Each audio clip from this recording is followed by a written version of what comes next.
Additional audio. Seymour Hersh confirms Seth Rich Wikileaks contact.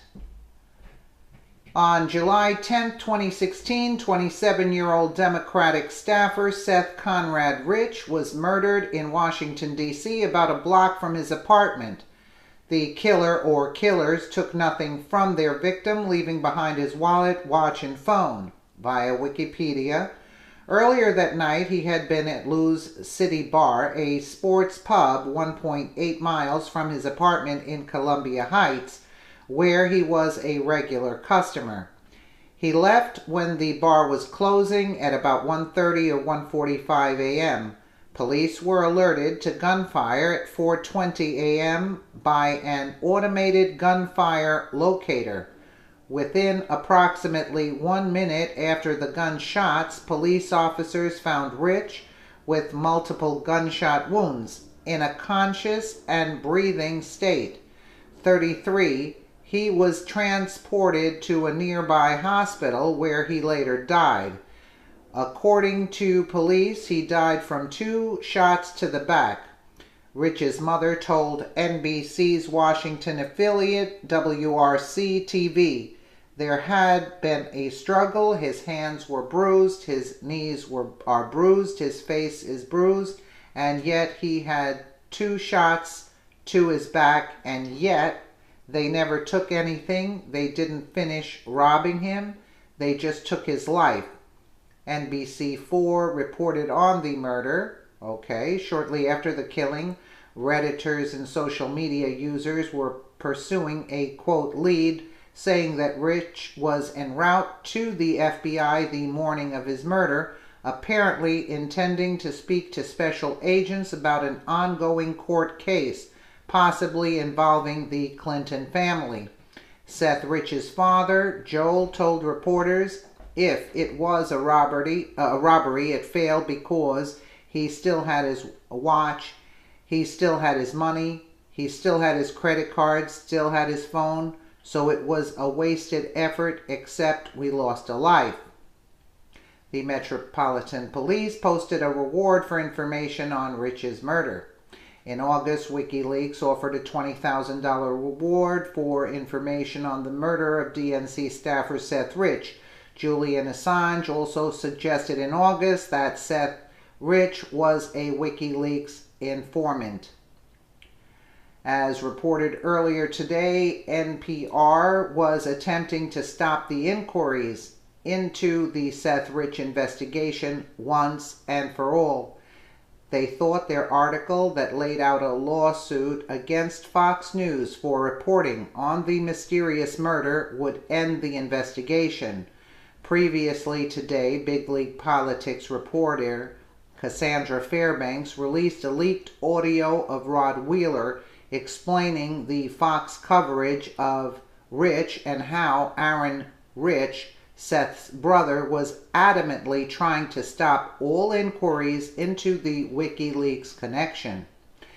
If you didn't think that was enough, now we have journalist Seymour Hersh stating on record that not only was Seth Rich in contact with Wikileaks, but that he managed to get his hands on some of the original communications between Rich and Wikileaks.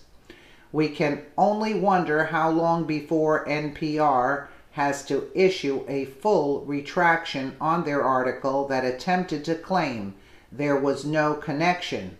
In the audio posted below, Hersh confirms that Wikileaks had direct password access to the protected Dropbox where Rich was uploading the files leaked from the DNC via Big League Politics.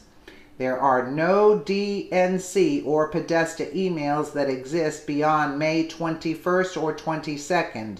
Last email from either one of those groups. What the report says is that sometime in late spring, he makes contact with Wikileaks. That's in his computer, he says. Anyway, they found what he had done. is that he had submitted a series of documents of emails, of juicy emails from the DNC. Hirsch explains that it was unclear how the negotiations went, but that Wikileaks did obtain access to a password-protected Dropbox where Rich had put the files. All I know is that he offered a sample, an extensive sample, I'm sure dozens of emails, and said, I want money. Later, Wikileaks did get the password.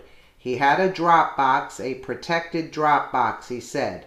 They got access to the Dropbox. Hirsch also states that Rich had concerns about something happening to him, and had. The word was passed according to the NSA report. He also shared this Dropbox with a couple of friends so that if anything happens to me, it's not going to solve your problems, he added. WikiLeaks got access before he was killed. Let's take a listen. Kid, I'll tell you what I know. What I know comes off an FBI report. Don't ask me how you can figure out if they're around long enough. The kid, I don't think he was murdered. I don't think he was murdered because of what he knew. The kid's a nice boy, 27. He was not an IT expert, but he learned stuff. He was a data programmer, but he learned stuff. And so he's living on one street somewhere. He's living in a very rough neighborhood. And in the exact area was where there's been about 10, I'm sure you know this, there's been about 8 or 9 or 10 violent, robberies. Most of them with somebody brandishing a gun. And the kid's hands, I'm telling you, I'm sure you know it, his hands were marked up. The cops concluded he fought off the people, tried to run, and they shot him twice in the back with a 22 small caliber. And then the kids that did it ran. They got scared, didn't take his wallet. Okay. So look, the cops do this. And here's what nobody knows, so I'm telling you. Now, maybe you know something about it. When you have a death like that, DC cops, if you're dead, you generally don't just go. You have to find out what's going on. You have to get to the kid's apartment and see what you can find. If he's dead, you don't need a warrant. But most cops get a warrant because they don't know if the guy has a roommate. You need a warrant. So they get a warrant. I'm just telling you, there is such a thing. They go in the house and they can't do much with his computer. It's password. The cops don't know much about it. So the DC cops, they have a cyber unit in DC, and they're more sophisticated. They come and look at it. The idea is maybe he's had a series of exchanges with somebody who says, I'm going to kill you, motherfucker, or a girl, and they can't get in. The cyber guys do a little better, but they can't make sense of it. So they call the FBI cyber unit. The DC unit, the Washington field office, is a hot shit unit. The guy running the Washington field office, he's like a 3-star at an army base. He's already looking for 4. You know what I mean? He's going to go with a top job. There's a cyber unit there that's excellent. What you get in a warrant, the public information you get in a warrant doesn't include, it does not include the affidavit underlying why you're going in, what the reasons are. That's almost never available on. I can tell you that. The existence of a warrant is a public document 99% of the time. So, on the same warrant, they call in the Fed. The Feds get through, and here's what they find. This is according to the FBI report.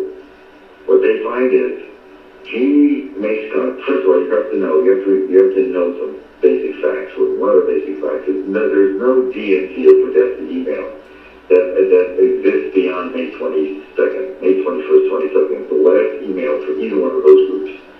And so what the report says is sometime in late spring, we're talking about June, summer's in June 21st, late spring would be after, I presume, I don't know, I just say it says late spring, early summer. He makes contact with WikiLeaks. That's in his computer, and he makes contact. Now, I have to be careful because I met Julian and Julian 10, 12 years. I say the fuck away from people like that. And he said, invited me, and when I'm in London, I always get a message, come see me as the Ecuadorian ambassador. He says, oh, fuck you, I'm going there. I've got enough trouble about getting photographed. But every fucking day, he's under total surveillance by everybody. But anyway, they found what he had done. He had submitted a series of documents, of emails, some juicy emails from the DNC. And, by the way, all this shit about the DNC, whether hacked or wasn't hacked, but whatever happened, the Democrats themselves wrote this shit. You know what I mean? All I know is that he offered a sample, an extensive sample, I'm sure dozens of emails, and said, I want money. That later, WikiLeaks did get the password. He had a Dropbox, a protected Dropbox, which isn't hard to do. I mean, you don't have to be a whiz with IT. He was certainly, not a dumb kid. And they got access to the Dropbox. He also, and this is also in the FDA report, he also let people know with whom he was dealing. And I don't know how he dealt. I'll tell you about WikiLeaks in a second. I don't know how he dealt with the WikiLeaks and the mechanism. But he also, the word was passed according to the FDA report. I also shared this box with a couple of friends. So if anything happens to me, it's not going to solve your problem. Okay? I don't know what that means. I don't know whether anyway. But WikiLeaks got access, and before he was killed, I can tell you right now, Brennan's an asshole. I've known all these people for years. Clapper's sort of a better guy, but now rocket scientist. The NSA guy is a fucking moron. And the trouble with all those guys is that the only way they're going to make it to a board or two and get, hired by SAIC to deliver some fat cat contract is if Hillary stayed in.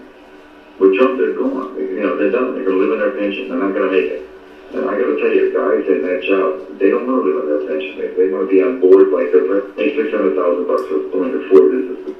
I have somebody on the inside. I've been around a long time. I read a lot of stuff. I have somebody inside who will go and read a file for me. This person is unbelievably accurate and careful. He's a very high-level guy. He'll do a favor. You're just going to have to trust me. I have what they call it in my business, long-form journalism. I have a narrative of how that whole fucking thing began. It's a Brennan operation. It was an American disinformation, and the fucking president. At one point, when they even started telling the press, they were backbriefing the press. The head of the NSA was going and telling the press, this fucking cocksucker Rogers, was telling the press that we even know who in the GRU, the Russian military intelligence service, leaked it. I mean, all bullshit. They were telling these two. I worked at the New York Times for fucking years, and show the fucking New York Times that they have smart guys, but they're totally beholden on sources. If the president or the head of the CIA tells them something, they actually believe it. I was hired at the Times to write about it, to go after the war, in the Vietnam War in '72, because they were just locked in. So that's what the Times is. These guys run the fucking Times. And Trump's not wrong. I wish he would calm down, the head of that press secretary. You have to be so. Trump's not wrong to think they all fucking lie about him. I can tell you right. Well, the language was kind of just, not up to par, but you get the drift that all this has been taken in, this information, that they're trying to construe that this was a botched robbery. It had nothing to do with the DNC. Yeah.